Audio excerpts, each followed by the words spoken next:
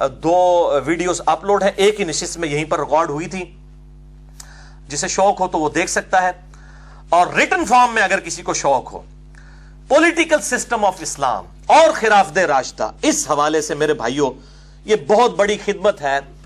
مولانا مودودی رحمہ اللہ تعالی المتوفا 1979 عیسوی کی کتاب الجہاد فی الاسلام، جو انہوں نے 22 سال کی عمر میں لکھی، اور ڈاکٹر اقبال المتوفا 1938 عیسوی شاعر مشرق، ان کی تقریض ہے اس کتاب کے اوپر الجہاد فی الاسلام۔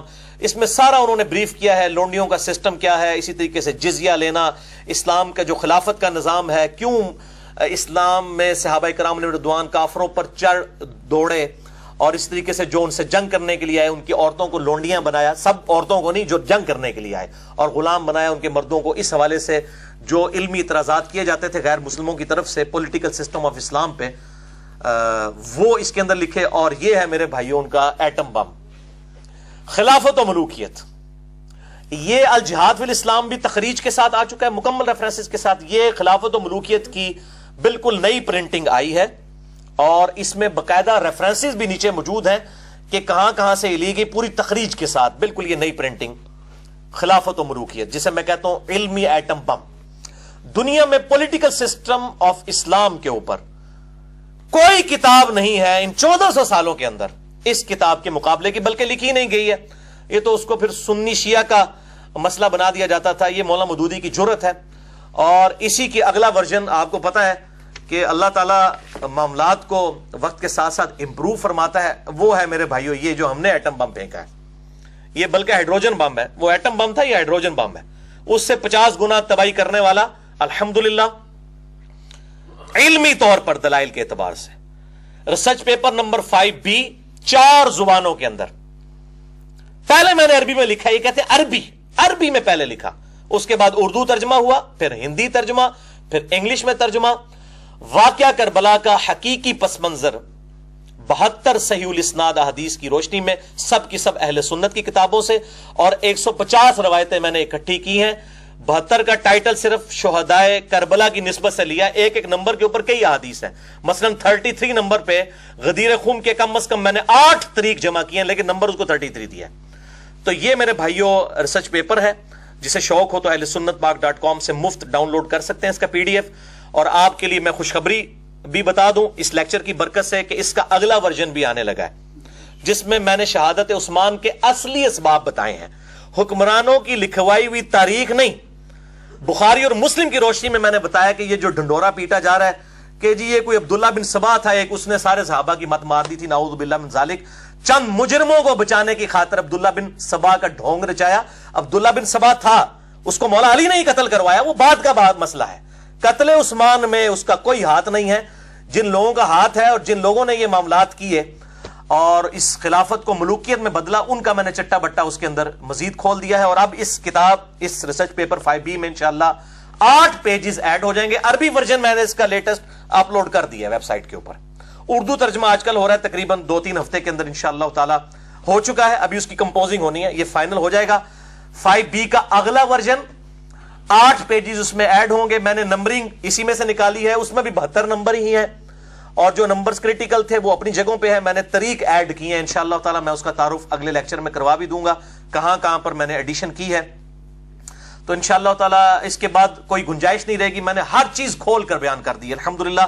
آپ بلکہ سمجھیں کہ خلافت و ملوکیت کا مقدمہ میں نے بخاری اور مسلم اور باقی کتابوں سے الحمدللہ ثابت کیا ہے، اہل سنت کی کتابوں سے، فرقہ واریت کی لعنت سے بالا تر ہو کر۔ جسے شوق ہو تو اس کو ریسرچ پیپر کو ضرور پڑھے۔ اب ڈیٹیل میں جانے سے پہلے، ان 5 خطبات کو ڈسکس کرنے سے پہلے ایک دفعہ پھر دروشی پڑھ لیجئے۔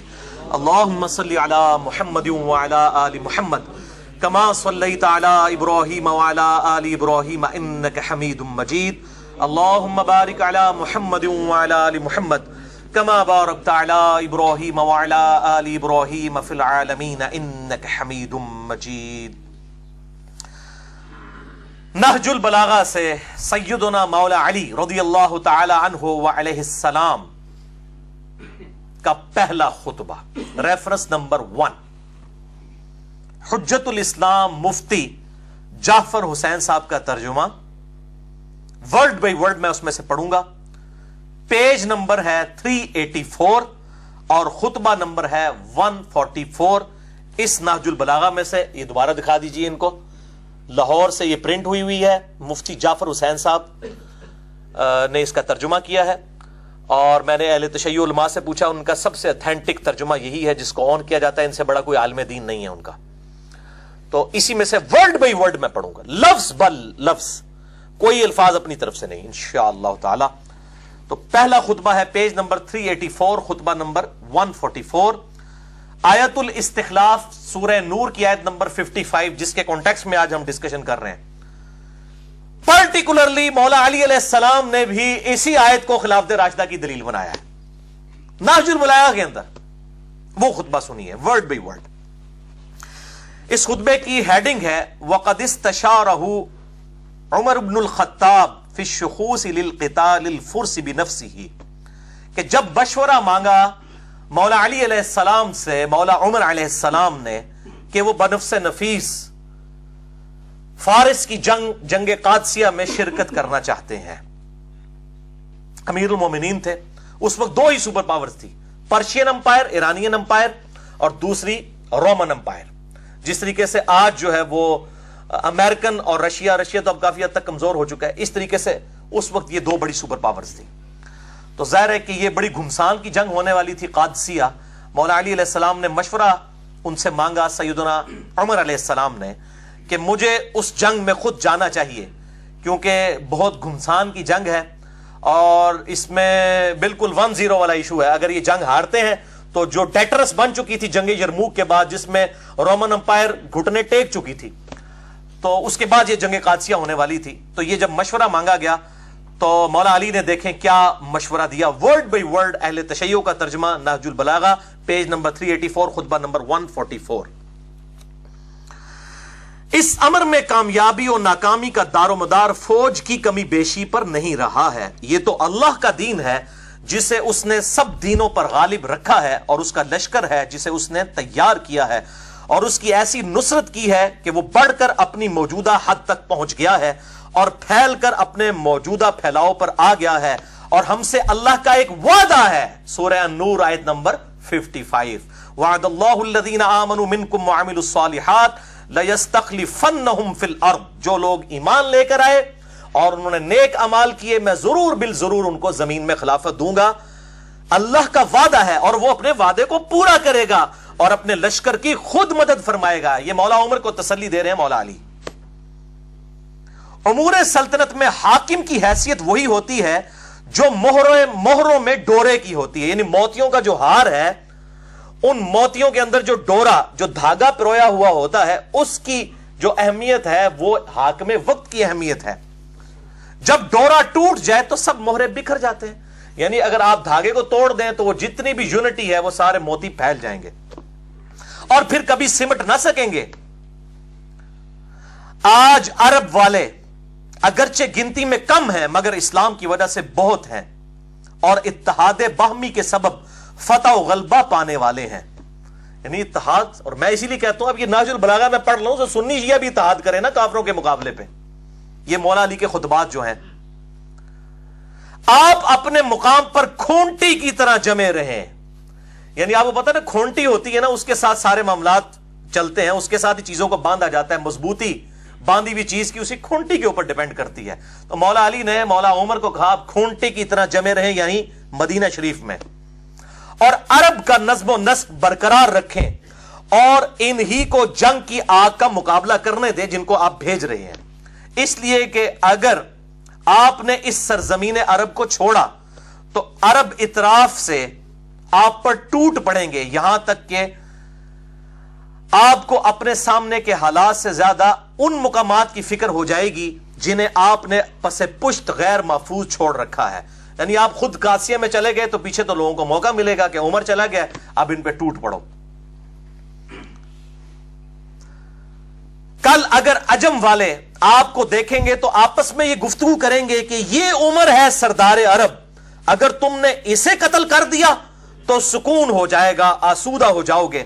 تو اس کی وجہ سے ان کی حرص اور طمع آپ کے قتل کرنے پر ان کو آمادہ کر دے گی. لیکن یہ جو آپ کہتے ہیں کہ وہ لوگ مسلمانوں سے لڑنے بھیڑنے کے لیے چل کھڑے ہوئے ہیں تو اللہ ان کے بھڑنے کو آپ سے زیادہ برا سمجھتا ہے، اور وہ جسے برا سمجھے اس کے بدلنے اور روکنے پر قدرت بھی رکھتا ہے، اور ان کی تعداد کے متعلق جو آپ کہتے ہیں کہ بہت زیادہ ہے، تو ہم سابق میں بھی کثرت کے بلبوتے پر نہیں لڑا کرتے تھے بلکہ اللہ کی تائید اور نصرت کے سہارے پر لڑا کرتے تھے۔ یہ مولا عمر کو مولا علی تسلیاں دے رہے ہیں، اور پھر مشورہ مان لیا گیا اور سعد ابن ابی وقاص رضی اللہ تعالی عنہ علیہ السلام کو بھیجا گیا امیر بنا کر۔ 4 دن تک جنگ ہوئی، 8,500 مسلمانوں کی قربانیوں کے ساتھ اللہ تعالیٰ نے جنگ قادسیہ میں مسلمانوں کو فتح دی اور پرشین امپائر ہمیشہ کے لیے ختم ہو گئی، الحمدللہ۔ اور آپ حیران ہوں گے کہ پرشیا کے لوگوں کے پاس ہاتھی تھے جو وہ لے کے آئے، اور مسلمان عرب کے گھوڑے اس ہاتھی کو دیکھ کے ہی بھاگ جاتے تھے، اور مسلمان اس جواں مردی سے لڑے کہ انہوں نے اپنے گھوڑے واپس بھیج کے پیدل جا کے ہاتھیوں کو نیچے گرایا۔ اتنی جواں مردی کے ساتھ بنو تمیم کے لوگ لڑے، الحمدللہ۔ اور یہ سیم واقعات اہل سنت کی تمام تاریخی کتابوں میں ملتا ہے، اور میں اس میں مشورہ دوں گا آپ کو۔ پھر لوگوں کو برا لگتا ہے کہ قطر والوں نے ایک فلم سیریز بنائی ہے عمر سیریز کے نام سے، عربی کے اندر 30 اقساط پر سیدنا عمر فاروق رضی اللہ تعالیٰ عنہ علیہ السلام کی پوری بایوگرافی، آپ صلی اللہ علیہ وسلم کے اعلان نبوت سے 6 سال پہلے سے شروع کر کے ٹل سیدنا عمر کی شہادت تک آپ کو سینٹرڈ کرتے ہوئے بیسیکلی نبی صلی اللہ علیہ وسلم کی سیرت کو فلمایا ہے اور کمال کرتی ہے۔ انگلش سب ٹائٹل کے ساتھ، فرینچ کے ساتھ آ چکا ہے، لیکن اردو میں نہیں آیا۔ ابھی ہم نے کوشش کی ہے، میں نے ایک بھائی کو، انہوں نے اپنا نام بھی ظاہر کرنے سے منع کیا ہے، وہ کہتے ہیں میں چھپ کے کام کرنا چاہتا ہوں، ان سے میں نے یہ سارا ترجمہ میں نے خود کیا۔ بہرحال ایک کلپ ہم نے چڑھایا، الحمدللہ وہ چند گھنٹوں کے اندر ہزاروں لوگوں تک، شاید لاکھوں تک پہنچ چکا ہو واٹس ایپ کے ذریعے، الحمدللہ۔ اردو سب ٹائٹل کے ساتھ ایک کلپ سیدنا عمر کا ایک بڑا زندگی کا بہترین واقعہ، وہ ہماری جو فیس بک ہے اس کے اوپر اپلوڈ ہے، انجینئر محمد علی مرزا۔ یوٹیوب پہ چونکہ اجازت نہیں، اس کے کاپی رائٹس ہیں، ہم کوشش کر رہے ہیں ہمیں اجازت مل جائے تو ہم اس طرح کے جو کریٹیکل کلپس ہیں وہ انشاءاللہ تھوڑے تھوڑے کر کے اردو سب ٹائٹل کے ساتھ بہترین آسان فہم اردو ترجمے کے ساتھ اپلوڈ کریں گے۔ اس کی آج تازہ مثال آ چکی ہے۔ اور یہ عمر سیریز کے اوپر جو یہ مولوی خطبے دیتے پھر رہے ہیں نا اس کے خلاف، ان کو یہ اندازہ نہیں ہے کہ عمر سیریز کا کنسلٹنٹ وہ بندے ہیں کہ یہ سارے دنیا کے مولوی ایک پلڑے میں رکھے جائیں نا علمی اعتبار سے، اور وہ 2 بندے ایک طرف ہیں۔ مفتی اعظم قطر یوسف القرضاوی، جن کی عمر تقریباً 90 سال ہو چکی ہے، دنیا میں اس سے بڑا کوئی اہل سنت کا عالم دین نہیں ہے، وہ کنسلٹنٹ ہے اس کے، جن کی وہ کتاب ہے اسلام میں حلال و حرام، جو عرب کے ملکوں میں بھی پڑھائی جاتی ہے جدید مسائل کے اوپر۔ یہ ڈاکٹر ذاکر نائک اور باقی جتنے لوگ ہیں، یہ جتنی بھی باتیں بیان کر رہے ہوتے ہیں، یہ ان کی تحقیق ہے، یوسف القرضاوی۔ اور دوسرے ڈاکٹر علی سلابی ہیں، جو دنیا میں سب سے بڑے ہسٹورین ہیں، جنہوں نے سیدنا ابوبکر، عمر، عثمان و علی رضی اللہ عنہم اجمعین وعلیہم السلام کی سیرت پہ اتنی موٹی عربی میں کتابیں لکھی ہیں، اور وہ کتابیں جو ہے وہ شائع بھی ہو رہی ہیں اردو ترجمے کے ساتھ، ڈاکٹر علی سلابی۔ تو یہ 2 بڑے بڑے لوگ ہیں جنہوں نے عمر سیریز کے اوپر کنسلٹینسی دی ہے، اور الحمدللہ یہ ریکارڈنگ ہوئی، اور اس کا ٹیسٹ ہی عربی میں ہونے کی وجہ سے ہے۔ نہج البلاغہ سے مولا علی علیہ السلام کا دوسرا خطبہ، ریفرنس نمبر 2، حجت الاسلام مفتی جعفر حسین صاحب کا اردو ترجمہ، پیج نمبر 368، خطبہ نمبر 132۔ جنگ یرموک، جو قادسیہ سے پہلے رومن امپائر کے خلاف فیصلہ گن جنگ تھی، اس میں بھی سیدنا عمر نے کہا کہ میں خود جا کے مسلمانوں کو لیڈ کرتا ہوں تاکہ مورائل بلند ہو مسلمانوں کا۔ تو اس حوالے سے بھی مولا علی سے مشورہ مانگا گیا، اور اس خطبے کی ہیڈنگ کیا ہے؟ وَقَدْ شَاوَرَهُ عمر بن الخطاب فی الخروج الى غزو الروم بنفسه۔ جب مولا علی علیہ السلام سے مولا عمر نے مشورہ مانگا کہ وہ خود جا کر روم کا غزوہ لڑنا چاہتے ہیں۔ یہ غزوہ کو جو کہا گیا نا جس میں حضور شریک ہوں صلی اللہ علیہ وآلہ وسلم، وہ غزوہ ہوتا ہے، دوسرا جو ہے وہ سریہ ہوتا ہے، یہ بالکل جھوٹ ہے، محدثین اس فرق کو نہیں مانتے۔ غزوہ کا لفظ کسی لیے بھی استعمال ہو سکتا ہے۔ مسئلہ نمبر 127B امام محمد مہدی والے لیکچر کے اندر میں نے اس کے اوپر ڈیٹیل سے گفتگو کی ہے، غزوہ ہند والی حدیث کے اوپر۔ وہ کہتے ہیں نہیں غزوہ اس لیے کہ نبی صلی اللہ علیہ وسلم خود آ جائیں گے، نعوذ باللہ، غزوہ ہی، اب غزوہ روم کا لفظ یہاں پہ موجود ہے، حالانکہ اس میں تو نہیں موجود تھے۔ تو جب مشورہ مانگا گیا جنگ یرموک پہ جانے کے لیے، تو اب مولا علی کیا کہتے ہیں ورڈ بائی ورڈ؟ اللہ نے دین والوں کی حدوں کو تقویت پہنچانے اور ان کو ان کی غیر محفوظ جگہوں کو دشمن کی نظر سے بچانے کا ذمہ لے رکھا ہے. وہی خدا اب بھی زندہ و غیر فانی ہے کہ جس نے اس وقت ان کی تائید و نصرت کی تھی جبکہ وہ مسلمان تھوڑے تھے, غزوہ بدر میں تھوڑے سے تھے, کہ دشمن ان سے انتقام نہیں لے سکتے تھے, کہ وہ اپنے دشمن سے انتقام نہیں لے سکتے تھے. اللہ نے اس وقت بھی مسلمانوں کی مدد کی اور ان کی حفاظت کی جب وہ اتنے کم تھے کہ اپنے کو محفوظ نہیں رکھ سکتے تھے.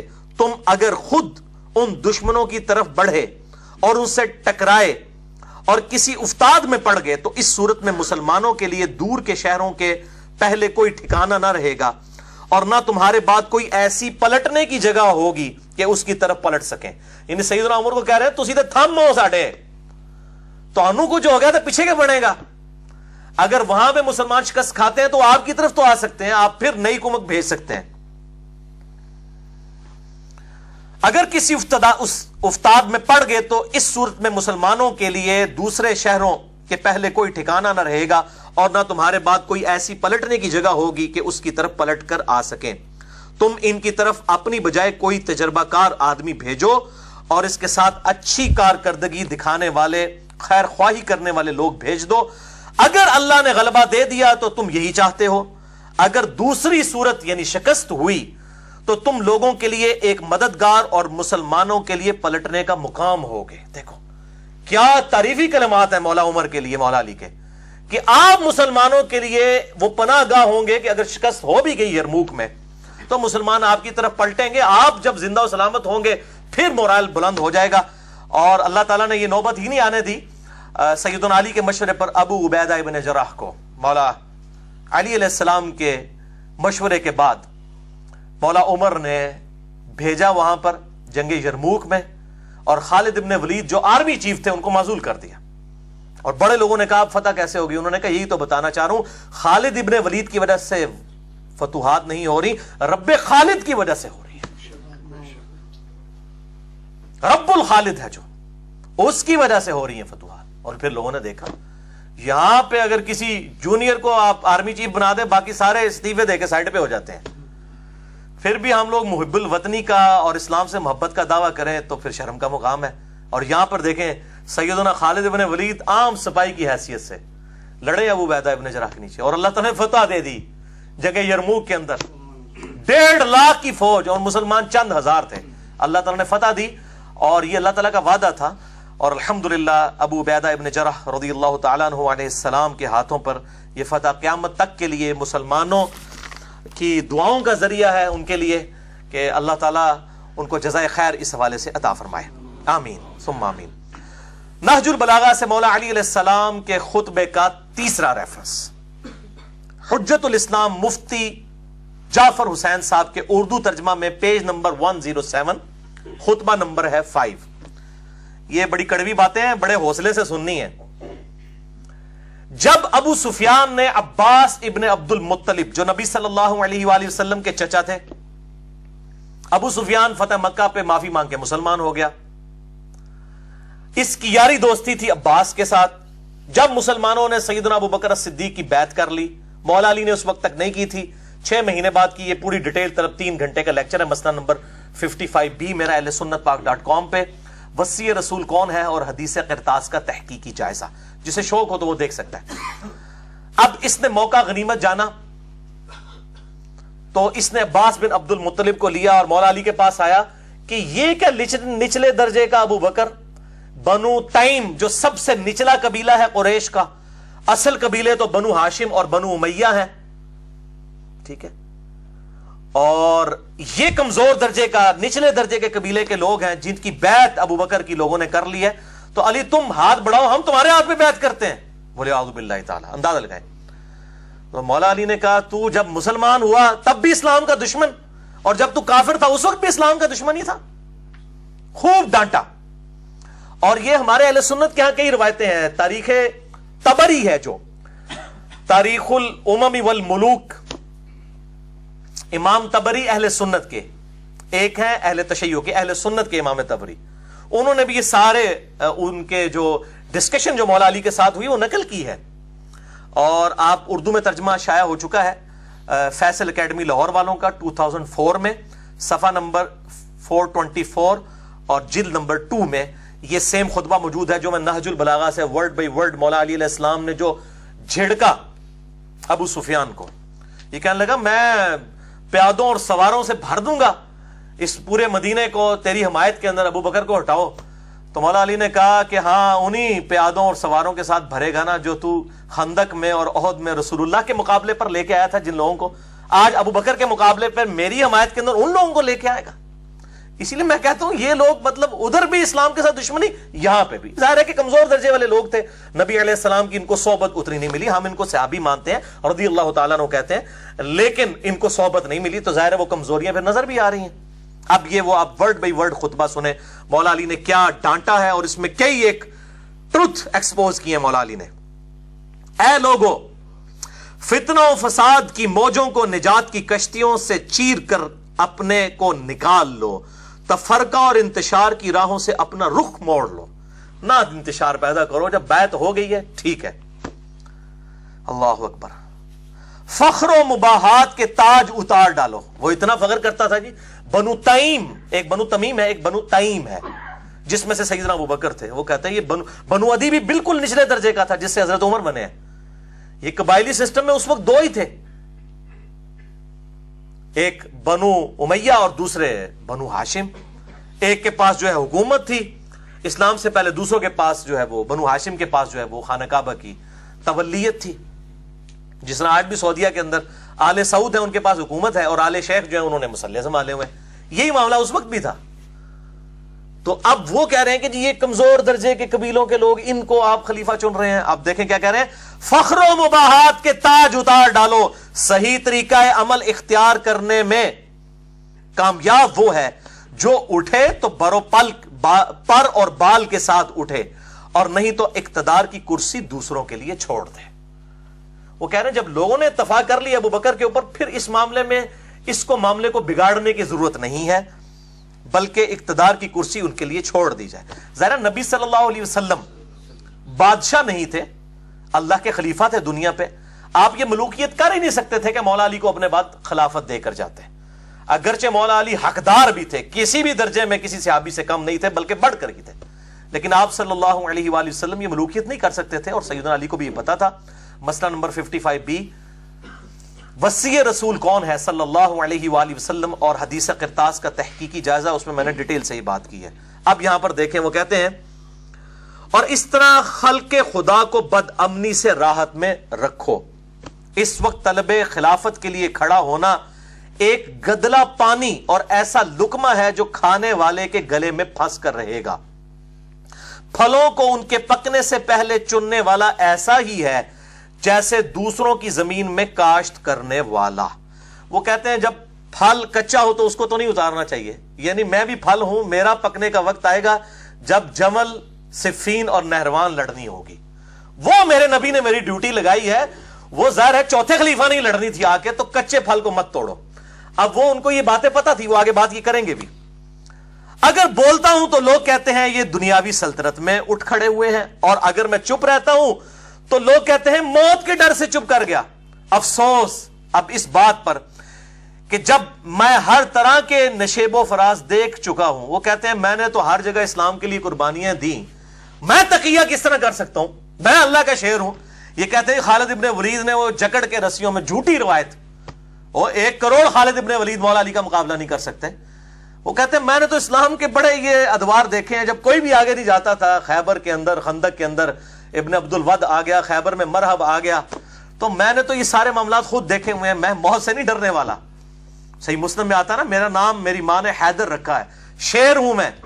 وہ کہتے ہیں میں تو سارے نشیب و فراز دیکھ چکا ہوں.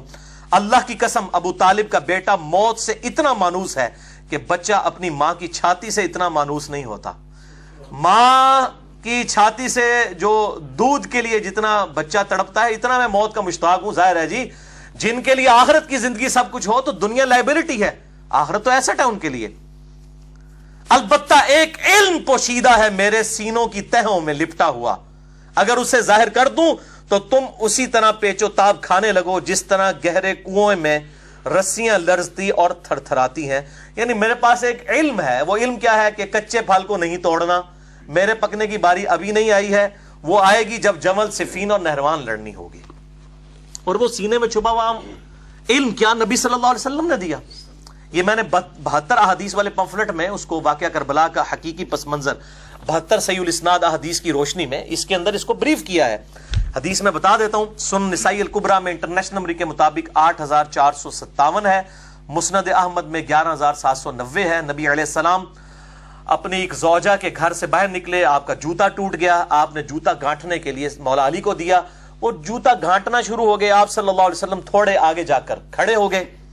آپ صلی اللہ علیہ وآلہ وسلم نے فرمایا علی کا انتظار کرتے ہیں.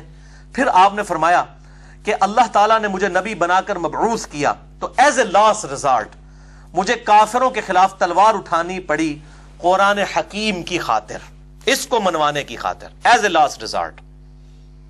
لیکن تم میں ایک خوش نصیب ایسا بھی ہے کہ جسے اسی طریقے سے جس طریقے سے میں نے قرآن حکیم کی تعبیر کی خاطر تلوار اٹھائی, وہ قرآن کی تعویل کی خاطر مسلمانوں کے خلاف تلوار اٹھائے گا. سیدنا ابو بکر نے کہا یا رسول اللہ, انا یا رسول اللہ, کیا میں ہوں؟ فرمایا لا. حالانکہ آپ لا کے الفاظ نہیں استعمال کرتے تھے. سیدنا عمر نے کہا یا رسول اللہ وہ خوش نصیب میں ہوں؟ فرمایا نہیں, بلکہ وہ خوش نصیب وہ ہے جو میری جوتیاں گانٹ رہا ہے. صحابہ دوڑے مولا علی کی طرف اور کہا کہ آپ کو مبارک ہو, آپ کے لیے اتنی بڑی خوشخبری ہے کہ آن دا بہاف آف پروفٹ آپ مسلمانوں کے خلاف تلوار اٹھائیں گے جس طرح کہ نبی صلی اللہ علیہ وسلم نے کافروں کے خلاف. تو مولا علی مسکرا پڑے. صحابہ کہتے ہیں ہم سمجھ گئے کہ مولا علی کو اس بات کا پتہ ہے, حضور نے بتایا ہوا ہے ان کو پہلے ہی کہ آن دا بہاف آف پروفٹ انہوں نے جنگ جمل, صفین اور نہروان لڑنی ہے. کسی سعودی عرب کے تنخواہ دار مولوی کے سرٹیفکیٹ کی ضرورت نہیں ہے, نہ کسی ایران کے تنخواہ دار مولوی کے سرٹیفکیٹ کی ضرورت ہے. الحمدللہ بخاری اور مسلم میں درجنوں احادیث میں نے اس ریسرچ پیپر میں لکھی ہیں جنگ جمل, نہروان اور صفین کے اوپر. مولا علی کے لیے گارنٹی حق پہ ہونے کی نبی صلی اللہ علیہ وآلہ وسلم نے دی ہے الحمدللہ. تو آپ یہ دیکھ لیں, یہ سیم خطبہ یہاں پہ بھی موجود ہے نہج البلاغہ میں. اچھا, اب ہمارے سنی بھائی سوچ رہے ہوں گے, تو میں ان کو بھی تھوڑی سی پھکی دے دوں, پھر یہ جب لیکچر ہوگا نا تو کہیں گے تکو نا جی سب کچھ لکھا ہے شیعہ کی کتاب میں, شیعہ کیوں نہیں مندے؟ تو تسی مندے ہو اپنی کتاباں نو؟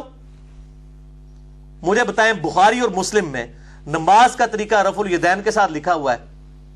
اہل تشیع رفع الیدین کرتے ہیں رکوع میں جاتے وقت اور رکوع سے اٹھتے وقت, اور اہل سنت میں صرف 2-3% لوگ ہی ہیں اہل حدیث جو وہ کرتے ہیں. باقی 95% سے زیادہ سنی تو رفع الیدین کوئی نہیں کرتے. تو میں اب سنیوں سے پوچھتا ہوں, آپ بخاری اور مسلم کو مانتے ہیں جو آپ یہ ڈیمانڈ کر رہے ہیں کہ شیعہ نہج البلاغہ کو مانے؟ پہلے اپنی منجی طرح بھی ڈنڈا پھیرو نا. اور جو بیچارے اہل حدیث اس پہ عمل کر رہے ہیں, کبھی ان کو کہتے ہیں مکھیاں مارتے ہیں, کبھی کسی طریقے سے سنت کا مذاق اڑاتے ہیں. اور جی منسوخ ہو چکا ہے, سعودی والوں تو نہیں حال تک پتہ لگا کہ منسوخ ہے, تو انو چوتھے محلے پتہ لگ گیا منسوخ ہو گیا. جڑے ہندوؤں دی اور سکھاں دی اولاد ہو, اور جو صحابہ کی اولاد ہے, عرب میں کبھی بھی کافروں کی حکومت نہیں رہی ہے اس کے بعد, وہ سب نسل در نسل مسلمان ہیں.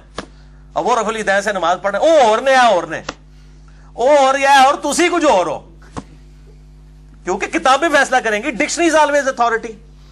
تو اگر شیعہ نہج البلاغہ کو نہیں مان رہے تو سنی بھی 95% سے زیادہ بخاری مسلم کو کوئی نہیں مان رہے. ویسے کہیں گے قرآن کے بعد سب سے افضل بخاری اور مسلم, جب ماننے کی باری آئے گی تو پھر چہرے لٹکنا شروع ہو جاتے ہیں. اتنے بڑے بڑے بزرگ, تو ان کو بھی اس طرح ہی ذاکرین نے پٹی پڑھا دی ہے کہ یہ تو کتابوں میں لکھا ہوا ہے نا, تو اب یہ ترجمہ بھی میں نے ان کا ہی پڑھ رہا ہوں تاکہ کوئی پھر یہ کہتے ہیں جی خود ترجمے کرتے ہیں, تو ہم خود کر ہی نہیں رہے ہیں جی, ان کو عربی نہیں آتی, اللہ فضل ہے تو مولویوں زیادہ عربی آمدی ہے الحمدللہ. اور پھر ہم تو اپنا ترجمہ تو پیش ہی نہیں کر رہے, یہ جن کا ترجمہ پیش کر رہے ہیں آپ کے مولویوں کے بڑے بزرگ ہیں, وہ ان کو بھی نہیں عربی آتی جنہوں نے ترجمہ کیا ہے. تو پھر تو اپنی خیر بناؤ, دنیا عربی کسی نے نہیں آمدی. تو یہ الحمدللہ میں نے اس حوالے سے بھی کلیریفیکیشن آپ کو دے دی. تو میرا تو موقف یہی ہے اس کے فرقہ واریت کے حوالے سے, یہ لعنت جو ہے, ان الذین فرقوا دینہم وکانوا شیعا لست منہم فی شیء, سورہ الانعام آیت نمبر 159, جنہوں نے دین میں فرقے بنائے اور اپنے آپ کو گروہوں میں بانٹ لیا ہے, نبی صلی اللہ علیہ وسلم آپ کا ان سے کوئی تعلق ہی نہیں ہے. تو انما امرہم الی اللہ, ان کا معاملہ اللہ کے سپرد ہے. اللہ تعالیٰ قیامت دن کو بتائے گا ان کے ساتھ کہ انہوں نے یہ فرقہ واریت کی لعنت جو امت میں ان ذاکرین نے اور مولویوں نے عام کی ہے, اور وہ اپنی اپنی مرضی کی چیزیں لے کے پھر رہے ہیں. اور وہ یہود و نصارہ کے اندر بھی یہی خرابی تھی جو سورۃ المومنون کی آیت نمبر 53 میں آئی, فتقطعوا امرہم بینہم زبرا, نبیوں کے جانے کے بعد انہوں نے اللہ تعالیٰ کے احکامات کو بدل دیا, پارا پارا کر دیا. کل حزب بما لدیہم فرحون، ہر گروہ اس میں خوش ہے جو اس کے پاس ہے۔ سنی کہتے ہیں ہمارے پاس صحابہ کی محبت ہے، شیعہ کہتے ہیں ہمارے پاس اہل بیت کی محبت ہے، ہمیں کسی اور چیز کی ضرورت نہیں ہے، اور اس طریقے سے انہوں نے اپنے آپ کو فرقہ واریت میں بانٹ لیا۔ تو اللہ تعالیٰ فرماتا ہے فذرہم فی غمرتہم حتی حین، اے نبی ان کو اپنی مدہوشی میں رہنے دے حتیٰ کہ ان کے موت کا وقت آ جائے، تو اللہ تعالیٰ ان کو پھر بتا دے گا۔ یہ ہے تو تعویل خاص کے اعتبار سے یہود و نصارہ کے بارے میں ہے، لیکن بخاری اور مسلم کی متفق علیہ حدیث ہے میری امت میں وہی خرابیاں پیدا ہوں گی جو یہود و نصارہ کے اندر پیدا ہوئی۔ اس پہ بھی میں الگ سے لیکچر دے چکا ہوں، مسئلہ نمبر 157A اور B دیکھ لیں۔ سنی شیعہ کنفلکٹ پہ 100 کوسچنز 1 to 1 جو مجھ سے ہوئے ہیں، علی نقوی صاحب نے کیے، 5 گھنٹے کی نشست، اس پہ میں نے ڈیٹیل کے ساتھ اس پہ بات کی ہے۔ نہج البلاغہ سے چوتھا خطبہ، سیکنڈ لاسٹ، خلفائے ثلاثہ کی توثیق مولا علی علیہ السلام کی طرف سے، مولا ابو بکر، مولا عمر، مولا عثمان رضی اللہ عنہم اجمعین وعلیہم السلام کی توثیق ایک خطبے کے اندر۔ حجت الاسلام مفتی جعفر حسین کے اردو ترجمہ، پیج نمبر 643، مکتوب نمبر 6، یہ خط ہے جو معاویہ بن ابی سفیان رضی اللہ تعالیٰ عنہ کے نام مولا علی نے لکھا جب انہوں نے بغاوت کی۔ تو یہ خط جو لکھا، یہ ورڈ بائی ورڈ میں خط پڑھنے لگا ہوں، مولا علی کا خط معاویہ بن ابی سفیان کے نام۔ وہ کہتے ہیں جن لوگوں نے ابو بکر، عمر اور عثمان کی بیعت کی تھی انہوں نے میرے ہاتھ پر اسی اصول کے مطابق بیعت کی ہے جس اصول پر وہ ان 3 خلفاء کی بیعت کر چکے تھے۔ مولا علی اپنی خلافت کی دلیل کس کو بنا رہے ہیں؟ ان اصحاب کو کہ جنہوں نے ابو بکر، عمر اور عثمان کو خلیفہ چنا۔ اس کا مطلب ہے کہ ان کی خلافت بھی پھر ٹھیک تھی۔ مولا علی کہہ رہے ہیں میری خلافت کو جسٹیفائی کر رہی ہیں یہ چیزیں کہ انہی لوگوں نے مجھے خلیفہ چنا ہے جنہوں نے ابو بکر، عمر، عثمان کو چنا تھا۔ ٹھیک ہے جی۔ اب وہ جو ہے وہ سنیوں کے اندر جو ناسبی گھسے ہوئے ہیں وہ کہتے ہیں نہیں یہ تو وہ تھے باغی تھے جو حضرت عثمان کو قتل کرنے آئے تھے، وہ صحابہ کرام تھے، باغی نہیں تھے، وہ بیچ میں کچھ لوگ گھسے لیکن وہ بھی یہودی نہیں مسلمان ہی تھے، ان کو تعویل کی غلطی لگی۔ یہ عبداللہ بن سبا والا جو ڈھونگ رچایا ہوا ہے نا، عبداللہ بن سبا بعد میں آیا، اسے مولا علی نے خود قتل کروایا۔ مسئلہ نمبر 157 میں نے ان کے پوری اس ڈاکٹرائن کا چٹا بٹا کھول دیا بخاری اور مسلم کی روشنی میں۔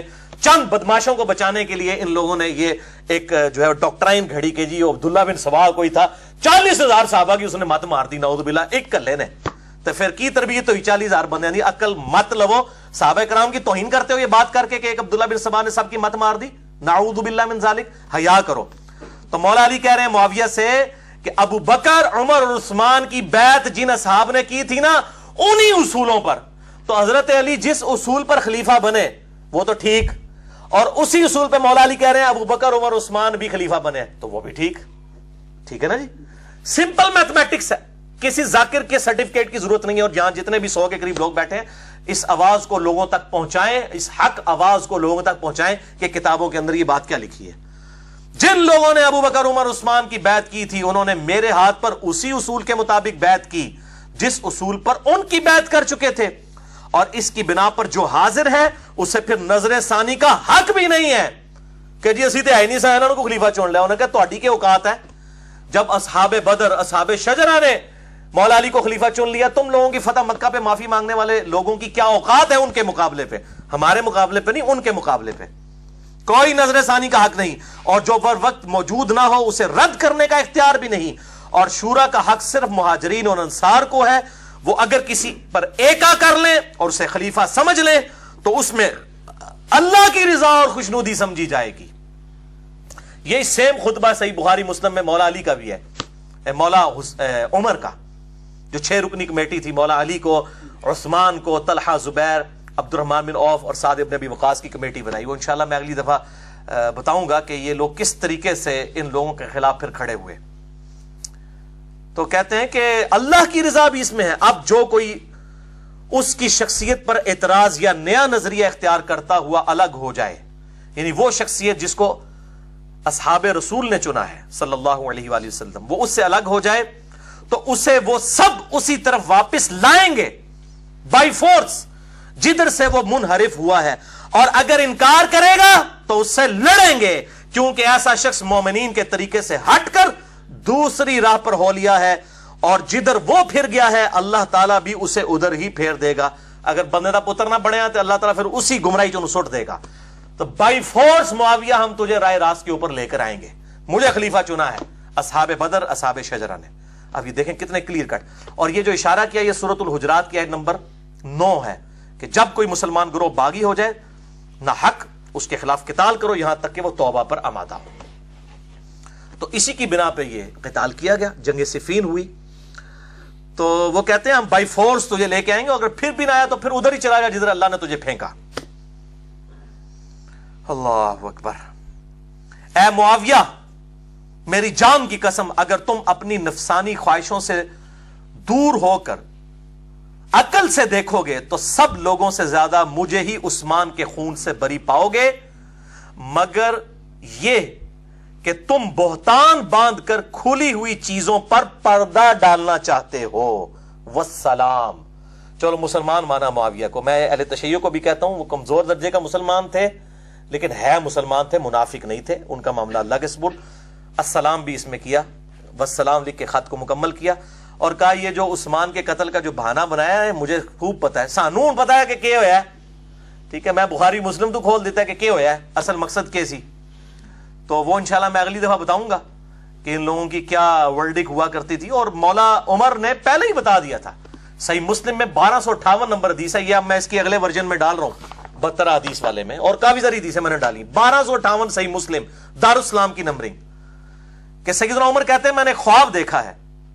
اچھا ایک حدیث وہ ہے جو ان کے زخم لگنے کی ہے, وہ بخاری میں 3700 ہے 3700. اس میں تو ہے ان کو زخم لگ گیا, موت کا وقت قریب آیا, انہوں نے 6 رکنی کمیٹی بنائی. یہ اس سے پہلے کا واقعہ, ابھی کچھ بھی نہیں ہوا. صحیح مسلم 1258 1258 صحیح مسلم انٹرنیشنل نمبر کے مطابق.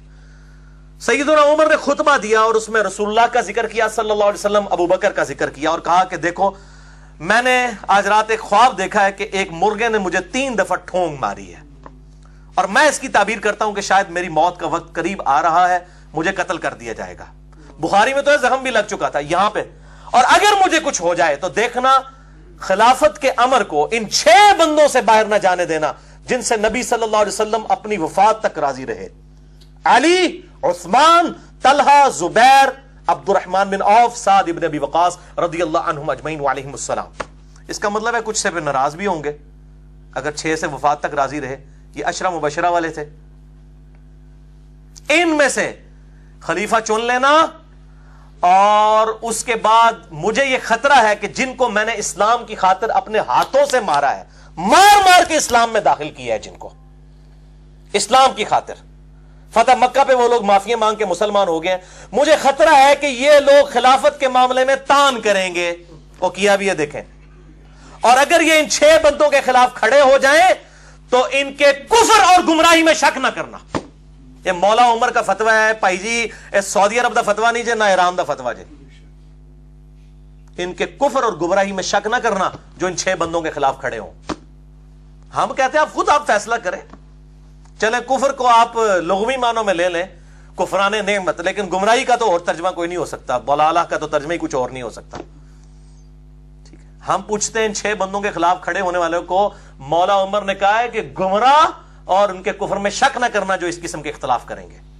تو یہی آپ دیکھ لیں ادھر بھی کلیئر کٹ سیدنا علی بھی کہہ رہے ہیں کہ یہ اللہ کی منتخب کردہ شخصیات ہیں جن کو اصحاب بدر اور اصحاب شجرہ چنے. اگر یہ کوئی اس طرح کی حرکت کرو گے تو تلوار کے زور پہ تمہیں سیدھے راستے کے اوپر میں لے کے آؤں گا. بہرحال اس حوالے سے مولا علی علیہ السلام کی جو حقانیت ہے بخاری اور مسلم کی احادیث کی روشنی میں نے اس پہ ڈیٹیل لیکچر دیا ہے. خلافت و ملوکیت صحیح مسئلہ خروج اور فکر حسین حق پرستی کی علامت ہے, مسئلہ نمبر 101 اہل سنت پاک.com پہ. اور باقی یہ واقعہ کربلا کا حقیقی پس منظر 72 صحیح الاسناد حدیث کی روشنی میں, اس میں 150 روایتیں, اب انشاءاللہ 200 ہو جائیں گی جو میں اب اور اس کا اگلا ورژن انشاءاللہ نکالنے لگا ہوں. پھر انشاءاللہ معاملات بالکل کھل کر سامنے آ جائیں گے. یہاں پہ میں ایک بات خصوصاً اہل تشیع کے لیے کر دوں, اپنا اہل سنت کا مقدمہ میں ان کے سامنے رکھ دیتا ہوں کہ اہل تشیع بھائیوں سے بھی میری ریکویسٹ ہے کہ وہ اہل سنت کے بارے میں اس حوالے سے کوئی بدگمان نہ ہو. اہل سنت میں کوئی دوسری رائے نہیں ہے. ہم حضرت معاویہ ہوں, حضرت مغیرہ ابن شعبہ ہوں, حضرت عمر ابن عاص ہوں, حضرت بصر ہوں رضی اللہ عنہم اجمعین, ہم صرف ان کا اتنا دفاع کرتے ہیں کہ ان پہ لعنت نہ کریں. ان کے مرنے کے بعد وہ اللہ کے پاس جا چکے ہیں, اللہ جانے ان کا معاملہ. ہم صرف اتنا دفاع کرتے ہیں، باقی ان کی غلطیوں کا کوئی جھوٹا دفاع نہیں کرتے۔ ہم الحمدللہ ابو بکر، عمر، عثمان و علی اور حسن ابن علی، ان 5 ہی کو خلفائے راشدین مانتے ہیں۔ ایون امام ابن تیمیہ نے منہاج السنہ میں لکھا کہ خلفائے راشدین 5 ہیں، ابو بکر، عمر، عثمان، علی اور حسن ابن علی۔ 6 مہینے ان کے بھی ڈال کے 30 سال پورے ہوتے ہیں۔ حافظ ابن کثیر نے آیت الاستخلاف سورہ نور آیت نمبر 55 کے کانٹیکس میں تفسیر ابن کثیر میں، حافظ ابن کثیر المتوفی 774 ہجری، انہوں نے بھی لکھا ہے کہ یہ 12 خلفاء والی جو حدیث پیش کر کے تو یزید کو ان لوگوں کو بیچ میں ڈالتے ہیں، یہ 12 خلفاء نہیں 5 ہی ہیں کنزیکٹو، بعد میں 12ویں امام محمد مہدی ہیں، بیچ میں خلیفہ آئیں گے، ان میں سے ایک عمر بن عبدالعزیز ہے۔ انہوں نے نہ معاویہ کو نہ یزید ابن معاویہ کو خلفائے راشدین میں شامل ہی نہیں کیا، نہ ابن تیمیہ نے، نہ ان کے شاگرد امام ابن کثیر نے۔ تو یہ الحمدللہ کوئی دوسری رائے نہیں، ہم صرف کہتے ہیں کہ لعنت نہ کریں، اور اس حوالے سے ذرا اصلاح کا دروازہ تاکہ کھلا رہے۔